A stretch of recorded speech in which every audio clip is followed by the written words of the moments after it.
Annuity method എന്ന് പറയുന്നത് ഒരു സയൻറ്റിഫിക് മെത്തേഡാണ്. ഇവിടെ നമ്മൾ ഡിപ്രീസിയേഷൻ കാൽക്കുലേറ്റ് ചെയ്യുന്നത് നമ്മുടെ കോസ്റ്റ് ഓഫ് അസറ്റിൻ്റെ പുറത്ത് തന്നെയാണ്.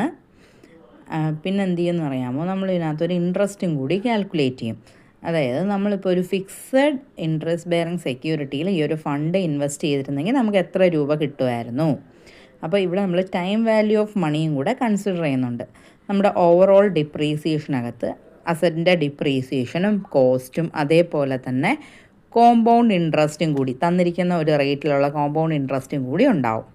അപ്പോൾ ആ ഒരു രീതിയിൽ നമ്മൾ കാൽക്കുലേറ്റ് ചെയ്യുന്ന ഡിപ്രീസിയേഷനാണ് ആനുവിറ്റി മെത്തേഡ് എന്ന് പറയുന്നത്. അപ്പോൾ ഇതിൻ്റെ ഫോർമുലയെന്ന് പറയുന്നത് interest rate divided by 1 minus 1 divided by 1 plus interest rate the whole raised to n. ഈ ഫോർമുല നമുക്ക് യൂസ് ചെയ്യേണ്ടി വരുന്നില്ല, കാരണം നമുക്ക് ആനുവിറ്റി വാല്യൂ തന്നെ തന്നിട്ടുണ്ടായിരിക്കും. അതായത് ഡിപ്രീസിയേഷൻ എമൗണ്ട് എത്ര എന്നുള്ളത് ഡയറക്റ്റ് നമ്മുടെ ക്വസ്റ്റിനിൽ തന്നിട്ടുണ്ടായിരിക്കും. അതുകൊണ്ട് തന്നെ ഈ ആനുവിറ്റി ടേബിൾ വാല്യൂസ് ഒന്നും നമ്മൾ പഠിച്ച് വെക്കേണ്ട കാര്യം പോലും വരുന്നില്ല ഇവിടെ.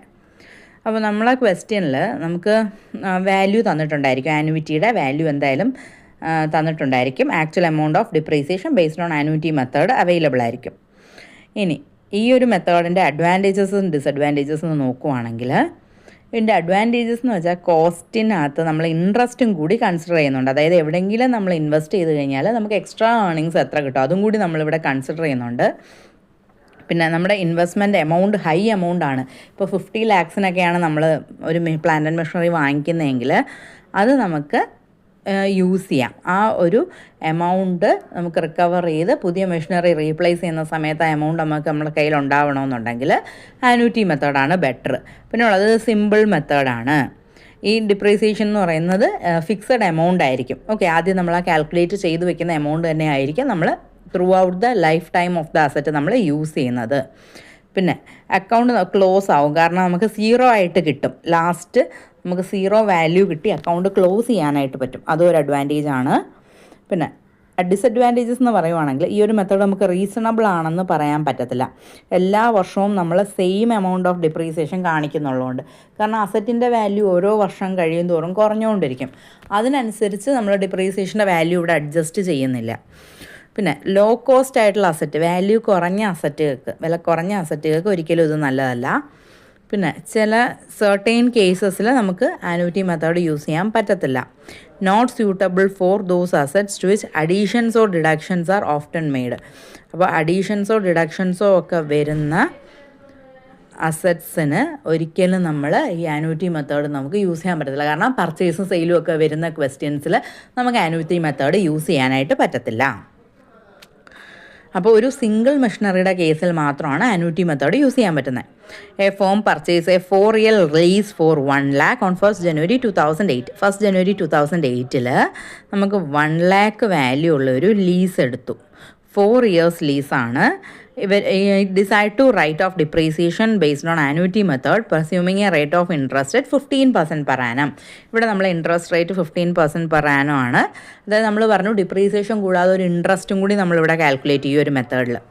The annuity table show that a sum of 35,027 should be written off every year. അപ്പോൾ നമുക്കിവിടെ ഓൾറെഡി തന്നിട്ടുണ്ട്, ആനുവിറ്റി വാല്യൂവിൽ ബേസ് ചെയ്തിട്ടുള്ള ഡിപ്രീസിയേഷൻ ഓൾറെഡി തന്നിട്ടുണ്ട്. എല്ലാ വർഷവും 35,027 ആണ്. Show lease account for 4 years. Also show entries in profit and loss account and calculations are to be made in nearest rupees. അപ്പോൾ നമുക്ക് നിയറസ്റ്റ് റുപ്പിയിലോട്ട് റൗണ്ട് ചെയ്ത് ആൻസർ ചെയ്യാം. അപ്പോൾ ഇവിടെ നമ്മുടെ ലീസ് അക്കൗണ്ട്, ഇപ്പം ഒരു അസറ്റ് മാത്രം വരുന്ന കേസിലെ ആനുവിറ്റി മെത്തേഡ് നമുക്ക് യൂസ് ചെയ്യാൻ പറ്റുമെന്ന് ഓൾറെഡി പറഞ്ഞു. അപ്പോൾ ആദ്യം നമ്മൾ അത് opening date 1st January 2008 to bank 1 lakh ആണ് വാല്യൂ, അത് എഴുതി കൊടുക്കുക. അത് കഴിഞ്ഞിട്ട് ക്ലോസിംഗ് ഡേറ്റിൽ നമുക്ക് ഇൻട്രസ്റ്റ് കാൽക്കുലേറ്റ് ചെയ്യണം. അപ്പോൾ ആദ്യം തന്നെ നമ്മൾ ആ ക്ലോസിംഗ് ഡേറ്റിൽ നമ്മൾ ഇൻട്രസ്റ്റ് കാൽക്കുലേറ്റ് ചെയ്യുന്നു. ഈ ഇൻട്രസ്റ്റ് 15,000 എങ്ങനെ കിട്ടിയെന്ന് വെച്ചാൽ ഈ 1 lakh വാല്യൂ മൾട്ടിപ്ലൈഡ് ബൈ ഈ ഒരു ഇൻട്രസ്റ്റ് റേറ്റ് 15% per annum, അതാണ് 15,000 അവിടെ കിടക്കുന്നത്. അപ്പോൾ ആ 15,000 എഴുതി. അത് കഴിഞ്ഞിട്ടാണ് നമ്മൾ ഡിപ്രീസിയേഷൻ്റെ വാല്യൂ ഇവിടെ എഴുതുന്നത്. ഇത് ക്വസ്റ്റിന് ഡയറക്റ്റ് തന്നിട്ടുണ്ട്. അപ്പോൾ നമ്മൾ ഇയർ എഴുതുന്നു 2008 December 31 ബൈ ഡിപ്രീസിയേഷൻ 35,027. അത് വെറുതെ നമുക്ക് എടുത്ത് എഴുതിയാൽ മതി. പിന്നെ ബൈ ബാലൻസ് ക്യാരി ഡൗൺ 79,973. അപ്പോൾ 79,973 ആണ് നമ്മുടെ ഈ 1 lakh പ്ലസ് 15,000 നിന്ന് 35,027 മൈനസ് ചെയ്താൽ നമുക്ക് കിട്ടുന്ന വാല്യൂ. അപ്പോൾ ആ ബാലൻസ് ക്യാരി ഡൗൺ എഴുതി. എന്നിട്ട് ഇവിടുത്തെ ടോട്ടൽ വലിയ ടോട്ടൽ 1,15,000 ആയതുകൊണ്ട് അത് രണ്ട് സൈഡിൽ നമ്മൾ എഴുതി. ഇനി അടുത്തത് ഈ 79,973 അടുത്ത വർഷത്തേക്ക് നമുക്ക് കൊണ്ടുപോകണം. അപ്പോൾ അതിനെ അടുത്ത വർഷത്തേക്ക് കൊണ്ടുപോകുന്നു. Balance brought down 79,973. ഇനി ആ എമൗണ്ടിന് മുകളിലാണ് 15% ഇൻട്രസ്റ്റ് അപ്ലൈ ചെയ്യേണ്ടത്. അപ്പോൾ December 31 ആ എമൗണ്ടിന് മുകളിൽ നമ്മൾ ഇൻട്രസ്റ്റ് പെർസെൻറ്റേജ് അപ്ലൈ ചെയ്യും. 79,973 ഇൻറ്റു 15%. അപ്പോൾ നമുക്ക് ഇൻട്രസ്റ്റ് 11,996 ഡെസിമൽ വരും. നമ്മൾ റൗണ്ട് ചെയ്താണ് 996 ആക്കിയേക്കുന്നത് കേട്ടോ. അപ്പോൾ December 31 ഇൻട്രസ്റ്റ് കിട്ടി. പിന്നെ നമ്മൾ ഡിപ്രീസിയേഷൻ എമൗണ്ട് ഒരു മാറ്റവും ഇല്ല. ക്വസ്റ്റിനിൽ തന്നിരിക്കുന്നത് 35,027. എന്നിട്ട് നമുക്ക് ഡെബിറ്റ് സൈഡ് ടോട്ടൽ ചെയ്യുക. അപ്പോൾ 91,969 കിട്ടും. അതിൽ നിന്ന് നമ്മുടെ ക്രെഡിറ്റ് സൈഡിലുള്ള 35,027 ഡിപ്രീസിയേഷൻ എമൗണ്ട് മൈനസ് ചെയ്യുന്നു. അപ്പോൾ ബാലൻസ് ക്യാരി ഡൗൺ 56,942. അപ്പോൾ അത് കിട്ടി. ഇനി വരുന്നത് എന്താണെന്ന് വെച്ചാൽ ഈ 56,942 ഉണ്ടല്ലോ, അതിനെ നമ്മൾ വീണ്ടും ബ്രോട്ട് ഡൗൺ ചെയ്യും. 56,942 അതിനെ ബ്രോട്ട് ഡൗൺ ചെയ്തു. പിന്നെ നമ്മൾ December 31 അവിടെ ഇൻട്രസ്റ്റ് കാൽക്കുലേറ്റ് ചെയ്യണം. അപ്പോൾ 56,942ൻ്റെ 15% കണ്ടുപിടിക്കണം. അതാണ് 8541. പിന്നെ നമ്മൾ ഡിപ്രീസിയേഷൻ വീണ്ടും എഴുതുക 31 ഡിസംബറിൽ. പിന്നെ ബാലൻസ് ചെയ്യുക മുമ്പ് ചെയ്ത പോലെ.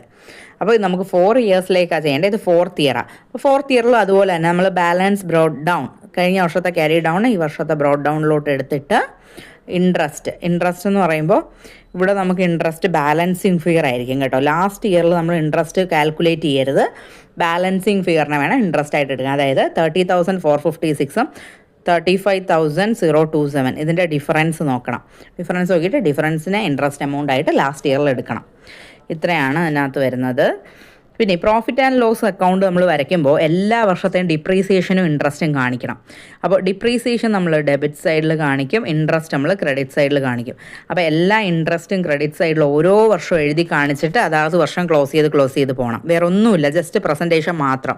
2008 December 31, 2009 December 31, 2010 December 31. അതേപോലെ തന്നെ ക്ലോസിംഗ് ഡേറ്റ് ഡെബിറ്റ് സൈഡിലും ഇട്ട് കൊടുത്തിട്ട് അവിടെ നമ്മൾ കാണിക്കേണ്ടത് ഡിപ്രീസിയേഷൻ. ഓരോ വർഷത്തെയും ഡിപ്രീസിയേഷൻ സെപ്പറേറ്റ് ആയിട്ട് കാണിക്കണം. ഓക്കെ, അപ്പോൾ അത്രയേ ഉള്ളൂ. അപ്പോൾ അത്രയും നമ്മൾ ചെയ്ത് കംപ്ലീറ്റ് ചെയ്യുമ്പോഴത്തേക്കും ആനുവിറ്റി മെത്തേഡിലുള്ള പ്രോബ്ലം കംപ്ലീറ്റ് ആയിട്ടുണ്ട്. അപ്പോൾ ഇതൊന്ന് ചെയ്ത് നോക്കണം. എന്തെങ്കിലും ഡൗട്ട് ഉണ്ടെങ്കിൽ പറഞ്ഞാൽ മതി. മെത്തേഡിലും നമ്മൾ ആനുവിറ്റി മെത്തേഡിലുള്ള പ്രോബ്ലം സോൾവ് ചെയ്തേക്കുന്നത്. ഇവിടെ നമ്മൾ ഡിപ്രീസിയേഷൻ കാൽക്കുലേറ്റ് ചെയ്യാൻ വേണ്ടിയുള്ള ഇൻഫർമേഷൻ അവർ തന്നേക്കുന്നത്. അതായത് ടേബിളിൽ 3 ഇയേഴ്സിൻ്റെ 14% ആനുവിറ്റി വാല്യൂ നേരിട്ട് തന്നിരിക്കുകയാണ്. 14% ആനുവിറ്റി വാല്യൂ ഫോർ 3 ഇയേഴ്സ് 0.430731. ഈ എമൗണ്ട് നമുക്ക് ക്വസ്റ്റ്യനിൽ ഉണ്ടാവും. നമ്മളപ്പോൾ ഈ ഒരു ഡെസിമൽ നമ്പർ എടുത്തിട്ട് 3 lakhs മൾട്ടിപ്ലൈ ചെയ്താൽ മാത്രം മതി. നമുക്ക് ഡിപ്രീസിയേഷൻ എമൗണ്ട് ഡയറക്റ്റ് ആയിട്ട് കിട്ടും. അപ്പോൾ ആ ഡിപ്രീസിയേഷൻ എമൗണ്ടാണ് നമ്മൾ എല്ലാ വർഷവും എഴുതേണ്ടത്. നമ്മളോട് ക്വസ്റ്റ്യനിൽ പറഞ്ഞിട്ടുണ്ട് 3 ഇയേഴ്സിൻ്റെത് മതി എന്നുള്ളത്. 3 ഇയേഴ്സിൻ്റെ അക്കൗണ്ട് ലീസ് അക്കൗണ്ട് പ്രിപ്പയർ ചെയ്താൽ മതി എന്ന് പറഞ്ഞിട്ടുണ്ട്. 3 ഇയേഴ്സിൻ്റെ ലീസ് അക്കൗണ്ട് പ്രിപ്പയർ ചെയ്യുക. ഡിപ്രീസിയേഷൻ എമൗണ്ട് എന്ന് പറയുന്നത് ഈ decimal value multiplied by the cost 3 lakh.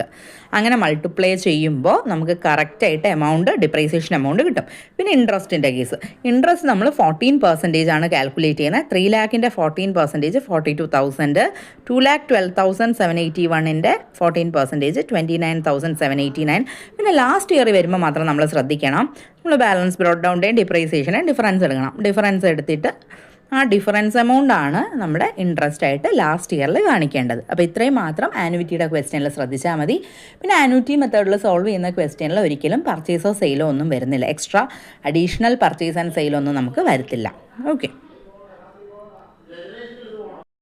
ഇവിടെ ഡിപ്രീസിയേഷൻ ഫണ്ട് മെത്തേഡിൽ നമ്മൾ എന്താ ചെയ്യുന്നതെന്ന് വെച്ചാൽ നമ്മൾ ഡിപ്രീസിയേഷൻ എമൗണ്ടിന് ഈക്വൽ ആയിട്ടുള്ള ഒരു എമൗണ്ട് നമ്മൾ മാറ്റി വയ്ക്കും. എന്നിട്ട് ആ എമൗണ്ടിന് എന്ത് ചെയ്യും, ഏതെങ്കിലും പെട്ടെന്ന് മാർക്കറ്റബിൾ ആയിട്ടുള്ള ഫിക്സഡ് ഇൻട്രസ്റ്റ് ബെയറിംഗ് സെക്യൂരിറ്റിയിലോട്ട് പെട്ടെന്ന് സെയിൽ ചെയ്ത് ക്യാഷാക്കി മാറ്റാൻ പറ്റുന്ന ഏതെങ്കിലും ഇൻട്രസ്റ്റ് ബെയറിംഗ് ആയിട്ടുള്ള സെക്യൂരിറ്റി ബോണ്ടുകളിലോട്ടോ അങ്ങനെ വല്ലതും നമ്മൾ എന്ത് ചെയ്യും, ഡെപ്പോസിറ്റ് ചെയ്യും, ഇൻവെസ്റ്റ് ചെയ്യും.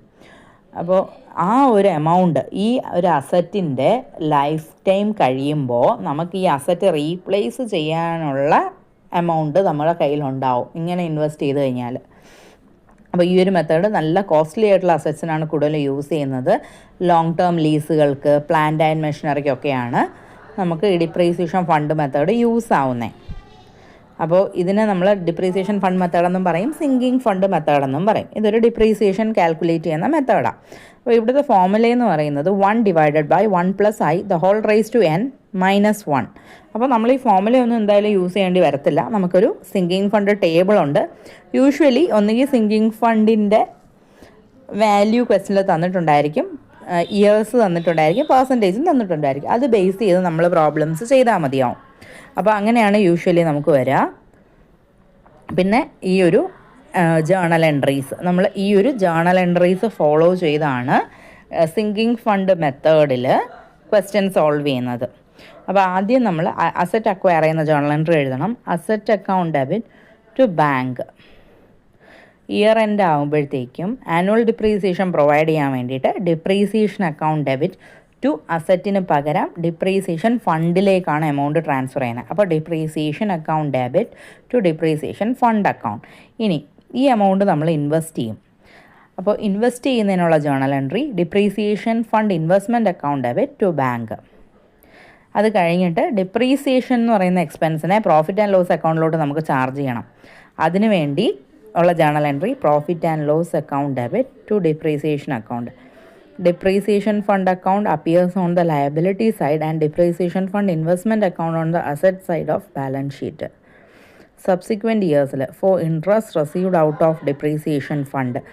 Subsequent years നമ്മൾ എന്താ ചെയ്യുന്നതെന്ന് വെച്ചാൽ ഈ പറയുന്ന 5 ജേണൽ എൻട്രീസ് നമ്മൾ ഫോളോ ചെയ്യുന്നത്. ഫസ്റ്റ് ഇയറിലെ ജേണൽ എൻട്രീസാണ് നമ്മളിപ്പോൾ നോക്കിയത്. അപ്പോൾ സബ്സിക്വൻറ്റ് ഇയേഴ്സിലെന്ന് പറയുന്നത് നമുക്ക് ഈ ഒരു 5 ജേണൽ എൻട്രി പഠിക്കാനുള്ളത്. അതിന് മുമ്പ് നമ്മുടെ ഡിപ്രീസിയേഷൻ ഫണ്ട് അക്കൗണ്ട് ലയബിലിറ്റി സൈഡിലാണ് നമ്മൾക്ക് കാണിക്കുന്നത്. Depreciation fund investment account asset സൈഡിലും. അപ്പോൾ അസറ്റ് സൈഡിലും ലയബിലിറ്റി സൈഡിൽ ഇതിൻ്റെ ഒരു പ്രസൻസ് വരുന്നുണ്ട്. സിങ്കിങ് ഫണ്ട് മെത്തേഡാണെങ്കിൽ ഡിപ്രീസിയേഷൻ ഫണ്ട് അക്കൗണ്ട് എന്ന് പറയുന്ന അക്കൗണ്ട് നമ്മൾ ലയബിലിറ്റി സൈഡിൽ മെയിൻറ്റെയിൻ ചെയ്യും. ഡിപ്രീസിയേഷൻ ഫണ്ട് ഇൻവെസ്റ്റ്മെൻറ്റ് അക്കൗണ്ട് എന്ന് പറയുന്ന അക്കൗണ്ട് നമ്മൾ അസറ്റ് സൈഡിലും മെയിൻറ്റെയിൻ ചെയ്യും. അപ്പോൾ ഇതിൽ സബ്സിക്വൻറ്റ് ഇയേഴ്സിൽ വരുന്നത് interest received out of depreciation fund. Depreciation fund invest ചെയ്തതിന് നമുക്ക് ഇൻട്രസ്റ്റ് കിട്ടിയിട്ടുണ്ടായിരിക്കും.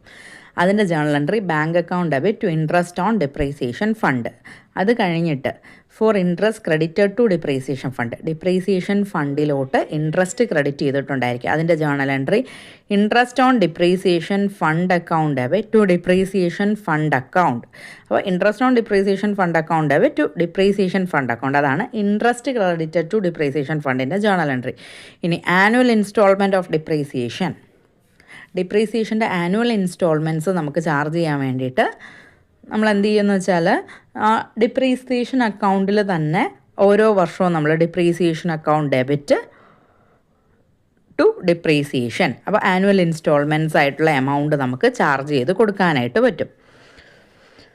അപ്പോൾ depreciation account debit to depreciation fund account എന്നാണ് നമുക്ക് എഴുതേണ്ടത്. ഡിപ്രീസിയേഷൻ ഫണ്ട് അക്കൗണ്ട് ആണ് കേട്ടോ. ഡിപ്രീസിയേഷൻ ഫണ്ട്, ഇവിടെ depreciation fund account. Depreciation account debit to depreciation fund account ആണ് for annual instalment of depreciation. അടുത്തത് for amount of depreciation and interest earned. അപ്പോൾ interest കിട്ടുന്നതിനുള്ളത് depreciation fund investment account debit to bank account. ആ journal എൻട്രിക്ക് മാറ്റമൊന്നുമില്ല. First ഇയറിൽ എൻഡിൽ നമ്മൾ എഴുതിയതുപോലെ തന്നെയാണ്. ഡിപ്രീസിയേഷൻ ഇൻവെസ്റ്റ്മെൻറ്റ് അക്കൗണ്ടിനെ ഡെബിറ്റ് ചെയ്യുന്നു ടു ബാങ്ക്. ഇനി അടുത്തത് for transferring depreciation. Profit and loss അക്കൗണ്ടിലോട്ട് ഡിപ്രീസിയേഷൻ ട്രാൻസ്ഫർ ചെയ്യാനുള്ള journal entry profit and loss account debit to depreciation account. പിന്നെ വരുന്നത് interest received on investment. Interest received on ഇൻവെസ്റ്റ്മെൻറ്റിൽ bank account debit to depreciation fund account. ഇത് അവസാനത്തെ വർഷം മാത്രമാണ് നമ്മൾ ഫുള്ളായിട്ട് റിസീവ് ചെയ്യുന്നത്. ഓക്കെ, അപ്പോൾ വീണ്ടും നമ്മൾ റീഇൻവെസ്റ്റ് ചെയ്യുന്നതുകൊണ്ടാണ് ഇതുവരെയുള്ള ഇയേഴ്സിൽ depreciation fund investment account debit to bank എന്ന് പറഞ്ഞിട്ട് നമ്മൾ ജേണൽ എൻട്രി ഇട്ട് കൊടുത്തത്. ഇനി നമുക്ക് ലാസ്റ്റ് ഇയറിലെന്ന് വെച്ചാൽ എമൗണ്ട് റിസീവ് ചെയ്യുക. അതുകൊണ്ട് bank account debit to depreciation fund. അതേപോലെ ഡിപ്രീസിയേഷൻ ആ വർഷത്തത് നമ്മൾ ഡിപ്രീസിയേഷൻ ഫണ്ടിലോട്ട് ചാർജ് ചെയ്യണം. അതിൻ്റെ ജേണൽ എൻട്രി അടുത്തത് for annual instalment of depreciation account debit to depreciation fund account. For transferring depreciation to profit and loss account. Profit and loss അക്കൗണ്ടിലോട്ട് depreciation transfer ചെയ്യാൻ profit and loss account debit to depreciation account. അപ്പോൾ ഈ journal entry നമ്മൾ പഠിക്കേണ്ട കാര്യമില്ല. Profit and loss account transfer ചെയ്യാൻ എപ്പോഴും profit and loss account debit സൈഡിലാണ് നമ്മൾ ടു ഡിപ്രീസിയേഷൻ എന്ന് പറഞ്ഞ് എഴുതുക. അത് ഓർത്ത് വെച്ചാൽ മാത്രം മതി. ഇനി നമ്മുടെ ഇൻവെസ്റ്റ്മെൻറ്റ് നമ്മൾ സെയിൽ ചെയ്യുക. അപ്പോൾ bank account debit to depreciation fund investment account. കാരണം അത് ലാസ്റ്റ് ഇയറാണ്, ഇവിടെ നമ്മൾ ഫണ്ട് സെയിൽ ചെയ്യുക. അപ്പോൾ നമുക്ക് bank account debit to depreciation fund investment account. പിന്നെ ഉള്ളത് for profit on sale of securities. For profit on sale of securities എന്ന് പറയുന്നത് സെക്യൂരിറ്റീസ് സെയിൽ ചെയ്തപ്പോൾ നമുക്ക് പ്രോഫിറ്റ് കിട്ടിയിട്ടുണ്ടെങ്കിൽ അത് നമ്മൾ depreciation fund investment account debit to depreciation fund account, അങ്ങനെയാണ് നമ്മൾ എഴുതുന്നത്. ഇനി ലോസ് ആണെങ്കിലോ depreciation fund account debit to depreciation fund investment account എന്ന് വേണം എഴുതാൻ. ഈ ജേണൽ എൻട്രി റിവേഴ്സ് ചെയ്ത് എഴുതും. ഇനി ഓൾഡ് അസറ്റ് നമുക്ക് റൈറ്റ് ഓഫ് ചെയ്യണം, പുതിയ അസറ്റ് വാങ്ങിക്കണം. അത് നമ്മൾ ലാസ്റ്റ് ഇയറിലാണ് ചെയ്യുന്നത്.